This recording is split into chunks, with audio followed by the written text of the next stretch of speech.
Gaji fantastis Yola Yuliana di Jepang, sekali musim bisa beli Toyota Alphard.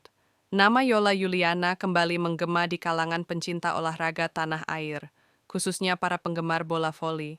Bukan hanya karena penampilannya yang menawan di atas lapangan, atau wajahnya yang kerap menghiasi media sosial, tapi juga karena langkah besar yang baru saja diambilnya dalam karier profesional, bergabung dengan klub voli Jepang, Tokyo Sunbeams. Kabar ini menjadi angin segar sekaligus kebanggaan bagi dunia voli Indonesia. Yola, yang sebelumnya bermain di klub Proliga Jakarta Electric PLN, kini melebarkan sayapnya ke pentas internasional.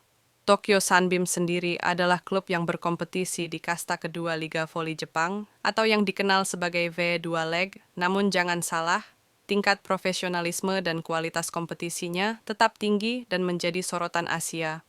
Namun, yang paling menyedot perhatian publik bukan hanya kepindahan Yola ke Jepang. Isu mengenai besaran gaji yang diterimanya di negeri Sakura ini juga menjadi bahan perbincangan hangat. Gaji satu musim, satu mobil mewah. Beredar kabar bahwa gaji Yola Yuliana selama satu musim bermain bersama Tokyo Sunbeams cukup untuk membeli sebuah Toyota Alphard, mobil mewah yang menjadi simbol kemapanan di kalangan selebritas dan tokoh papan atas. Jika benar, maka pencapaian ini bukan hanya mencerminkan keberhasilan dalam karir, tetapi juga bukti bahwa olahraga bisa menjadi jalan menuju kestabilan finansial yang luar biasa. Gaji Yola di Jepang diperkirakan menyentuh angka 1,5 miliar rupiah per musim.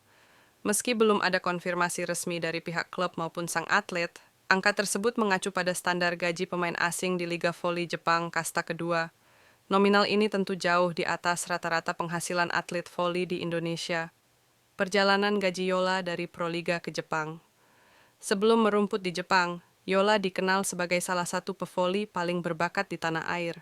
Saat masih bermain untuk Jakarta Electric PLN, Yola dikabarkan menerima bayaran antara 75 juta hingga 125 juta rupiah per bulan, angka yang menempatkannya di kategori elit dalam dunia voli nasional. Menurut regulasi dari Persatuan Bola Voli Seluruh Indonesia, PBVSI, besaran gaji atlet voli profesional di Indonesia ditentukan berdasarkan prestasi dan jenjang kompetisi yang diikuti. Rinciannya sebagai berikut: atlet pemula, 2 juta hingga 6 juta rupiah per bulan. Atlet nasional, 7 juta hingga 15 juta rupiah per bulan. Atlet internasional, 15 juta hingga 25 juta rupiah per bulan. Atlet klub besar, 75 juta hingga 125 juta rupiah per bulan. Dengan gaji saat ini di Jepang yang mencapai 1,5 miliar rupiah per musim, artinya Yola mengalami peningkatan penghasilan yang sangat signifikan.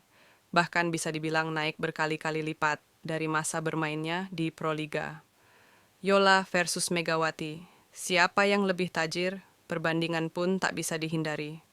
Banyak mata kini tertuju pada Megawati Hangestri Pertiwi, pevoli top Indonesia lainnya yang lebih dulu mencicipi kerasnya kompetisi voli internasional. Mega saat ini bermain untuk klub Red Sparks di Liga Voli Korea Selatan dan tampil begitu gemilang di musim pertamanya. Gaji Mega pada musim perdananya di Korea Selatan diperkirakan sama seperti Yola sekarang, yakni sekitar 1,5 miliar rupiah per musim. Namun, seiring performa impresifnya, Mega dipertahankan oleh klubnya dan mendapatkan kenaikan gaji signifikan pada musim 2024 per 2025, yakni mencapai 2,4 miliar rupiah per musim. Itu berarti, gaji Mega kini 62,5% lebih tinggi dibandingkan gaji Yola. Kesenjangan ini tentu bisa dimaklumi karena Mega tampil di Liga Utama Korea, yang reputasinya jauh lebih besar dan penuh tekanan tinggi. Namun bukan tidak mungkin, jika performa Yola di Jepang terus menanjak, ia pun bisa menyusul langkah Mega atau bahkan melampauinya.